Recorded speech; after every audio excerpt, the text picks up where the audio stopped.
আসসালামু আলাইকুম বন্ধুরা, ফাইনালি নোকিয়া বাংলাদেশের বাজারে অফিসিয়ালভাবে লঞ্চ করে ফেললো তাদের G20 ফোনটির সাকসেসর নোকিয়া G21।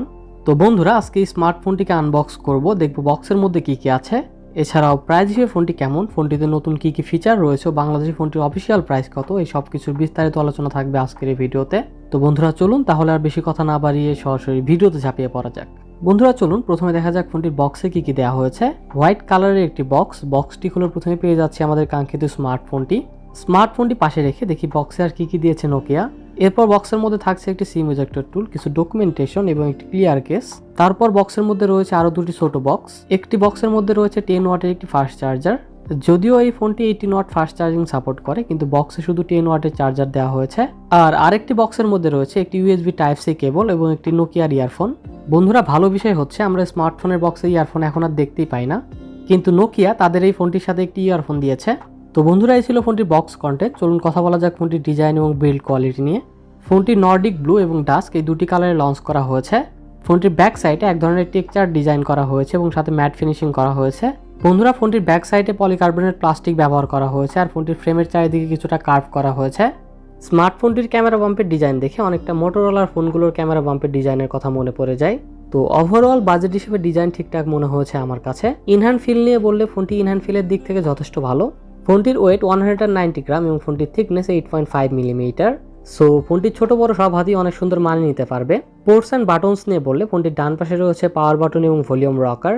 ফোনটির নিচের দিকে রয়েছে type C charging port, primary microphone এবং স্পিকার গ্রিল। আর ফোনটির বাম পাশে রয়েছে একটি ডেডিকেটেড গুগল অ্যাসিস্ট্যান্ট বাটন এবং একটি সিম কার্ড ট্রে। আর ফোনটির উপরের দিকে রয়েছে একটি সেকেন্ডারি নয়েজ ক্যান্সেলিং মাইক্রোফোন এবং 3.5mm হেডফোন জ্যাক। বন্ধুরা, এই স্মার্টফোনটিতে সাইড মাউন্টেড ফিঙ্গারপ্রিন্ট সেন্সর রয়েছে, অর্থাৎ পাওয়ার বাটনটাই ফিঙ্গারপ্রিন্ট সেন্সর হিসেবে কাজ করবে। এখন মিড রেঞ্জ ফোনগুলোতে সাইড মাউন্টেড ফিঙ্গারপ্রিন্ট সেন্সর অনেক কমন একটি বিষয় হয়ে গিয়েছে, তবে এটা একদিক থেকে খুবই ভালো বিষয়, কারণ এই সেন্সরগুলো অনেক দ্রুত কাজ করে। বন্ধুরা, ফোনটিতে যে সিম কার্ড ট্রে রয়েছে, আপনি সেখানে 2টি ন্যানো সিম কার্ড এবং একটি মাইক্রো এসডি কার্ড ব্যবহার করতে পারবেন, অর্থাৎ ফোনটিতে একটি dedicated micro SD card slot দেওয়া হয়েছে। নোকিয়া G21 ফোনটিতে ডিসপ্লে হিসেবে থাকছে 6.5 ইঞ্চি 90 হার্জের একটি IPS LCD ডিসপ্লেটি 720p HD+ রেজুলেশন সাপোর্টেড। ফোনটির স্ক্রিন টু বডি রেশিও 81.6%, ডিসপ্লেটির PPI ডেন্সিটি 270 ও ডিসপ্লেটির টিপিক্যাল ব্রাইটনেস 400 নিটস। ফোনটির ডিসপ্লেটির চিন এবং ব্যাজেল তুলনামূলক অনেক বেশি মনে হয়েছে আমার কাছে। এখানে ব্যাজেল এবং চিন আরও কম থাকা উচিত ছিল। আর সেলফি ক্যামেরা কাটআউটটি যদি অটো ড্রপ না হয়ে কর্নার পাঞ্চল হতো তাহলে স্মার্টফোনটি দেখতে আরও অনেক বেশি আকর্ষণীয় লাগতো। বন্ধুরা, স্পেসিফিকেশনস নিয়ে বললে চিপসেট হিসেবে ফোনটিতে ব্যবহার করা হয়েছে ইউনিএসওসি T606 চিপসেট। এটি 12 ন্যানোমিটার আর্কিটেকচারে বিল্ড করা একটি অক্টোকোর চিপসেট, সাথে জিপিইউ থাকছে মালি G57 MP1। আমার মতে এখানে স্ন্যাপড্রাগন অথবা মিডিয়াটেকের চিপসেট থাকলে বেশি ভালো হতো।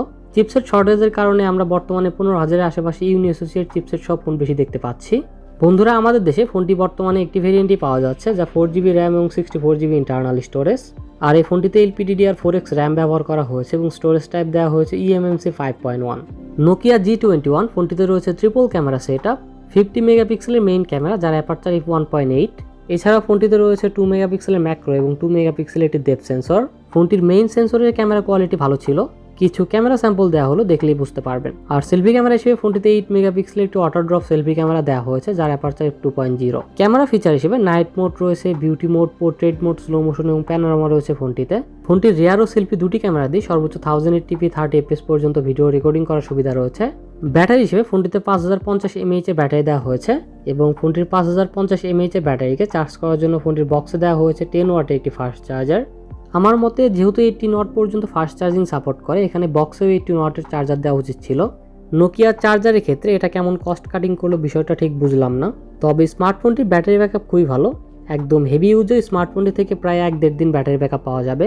বন্ধুরা, ইউনিএসওসি T606 চিপসেটটি অন্তত বেঞ্চমার্কে 2,40,000-এর মতো স্কোর করেছে। পাবজিতে গেমিংয়ের সময় মিডিয়াম সেটিংসে মোটামুটি ভালোভাবে খেলতে পারবেন। পাবজির পাশাপাশি বাকি গেমগুলোর ক্ষেত্রে অ্যাভারেজ টাইপের পারফরমেন্স পাওয়া যাবে ফোনটি থেকে। একদম হাই সেটিংসে অবশ্যই খেলা যাবে না, এটা বুঝতে পারছেন। আর যেহেতু নতুন চিপসেট, তাই গেমের জন্য অপটিমাইজ হতে আরও কিছুদিন সময় লাগবে। অপারেটিং সিস্টেম নিয়ে বললে আউট অফ দ্য বক্স ফোনটিতে অ্যান্ড্রয়েড 11 পাওয়া যাবে। আর এই স্মার্টফোনটিতে কোনো কাস্টম ইউআই ব্যবহার করা হয়নি, একদম ফ্রেশ স্টক অ্যান্ড্রয়েড রয়েছে। আমার মতে এখানে out of the box Android 12 হলে বেশি ভালো হতো। আর নোকিয়ার সফটওয়্যার আপডেটের সিস্টেমটাও আসলে অতটা ভালো না। কানেক্টিভিটি নিয়ে বললে ডুয়েল 4G ভোল্টি রয়েছে, FM রেডিও রয়েছে, ব্লুটুথ 5.0 এবং ডুয়েল ব্যান্ড ওয়াইফাই রয়েছে ফোনটিতে। সেন্সর নিয়ে বললে অ্যাক্সেলেরোমিটার, প্রক্সিমিটি ও কম্পাস সেন্সর পাওয়া যায় ফোনটিতে। এখানে কোনো জাইরো সেন্সর নেই।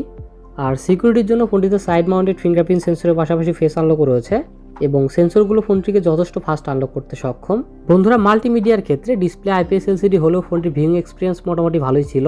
বন্ধুরা ফোনটিতে স্টেরিও স্পিকার দেওয়া হয়নি, বটম ফায়ারিং মোনো স্পিকার রয়েছে, তবে ফোনটির স্পিকার যথেষ্ট লাউড এবং কোয়ালিটিও ভালো।